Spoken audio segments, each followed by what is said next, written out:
Moje ime je Siniša Senad Musić i predstavit ću vam Romsku organizaciju Mladih Hrvatske. Romska organizacija Mladih Hrvatske, prvobitan naziv je bio Romska udruga mladih Brodsko-posavske županije i registrirana je 2014. godine. Suradnjom Milana, tadašnjeg predsjednika udruge, i mene osobno dogovorili smo određene aktivnosti koje ćemo poduzeti, među ostalim bila promjena naziva u Romsku organizaciju Mladih Hrvatske, podizanje djelovanja organizacije sa regionalnog područja na nacionalni nivo i također dogovorili smo da ćemo u skupštini imati 50% mladih, žena i Romkinja, odnosno Roma. Naš cilj je bio napraviti platformu za mlade kroz koju će moći djelovati na odluke i kreiranja politika za Rome i za mlade u Hrvatskoj. Samo nekoliko mjeseci nakon što smo promijenili naziv, dobili smo naš prvi projekt, Europski Arise Roma, na kojem smo kao partneri.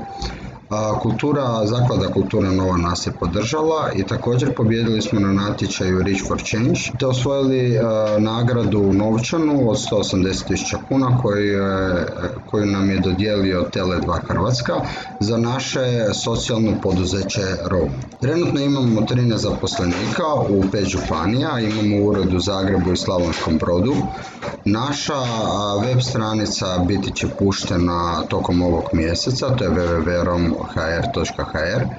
Osim toga, pustili smo na našu web stranicu webshop www.romavdesign.com. Vodimo Facebook grupu Romkinje i Romi koja ima preko 1600 članova. Naši trenutno izazovi, s obzirom da smo u kratko vrijeme brzo narasli, je znači uspostava sustava, podršku koju imamo od Romkinja i Roma i ne Roma je uistinu velika. Još uvijek imamo problema sa organizacijom članova koje želimo raspodijeliti u naše odjele. Trenutno imamo 10-ak odjela koji su među ostalim zapošljavanje, obrazovanje, reintegracija bivših kažnjenika i drugi odjeli.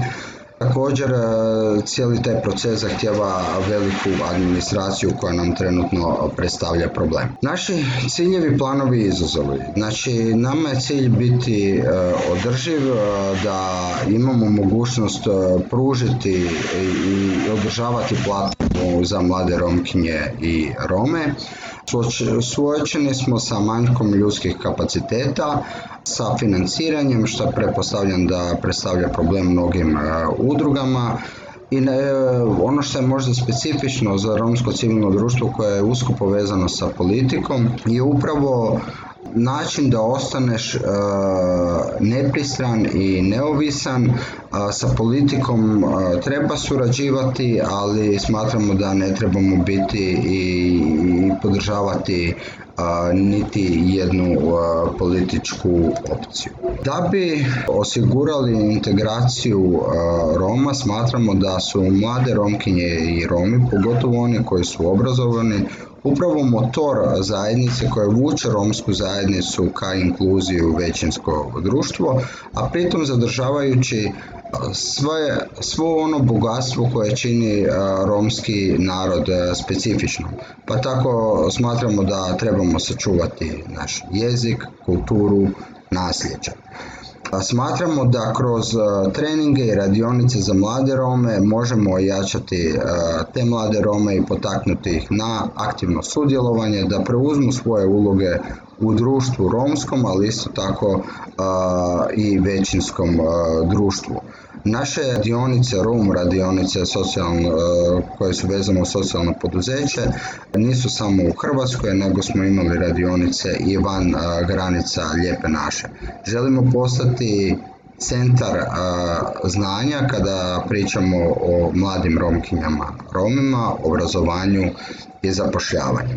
Smatramo da u naredno razdoblje od nekih 5 godina možemo okupiti toliko veliki broj mladih Romkinja i Roma koji će uistinu povući to romsko društvo i biti uzori za sljedeće romske generacije koje nisu samo romske generacije nego i generacije hrvatskog društva.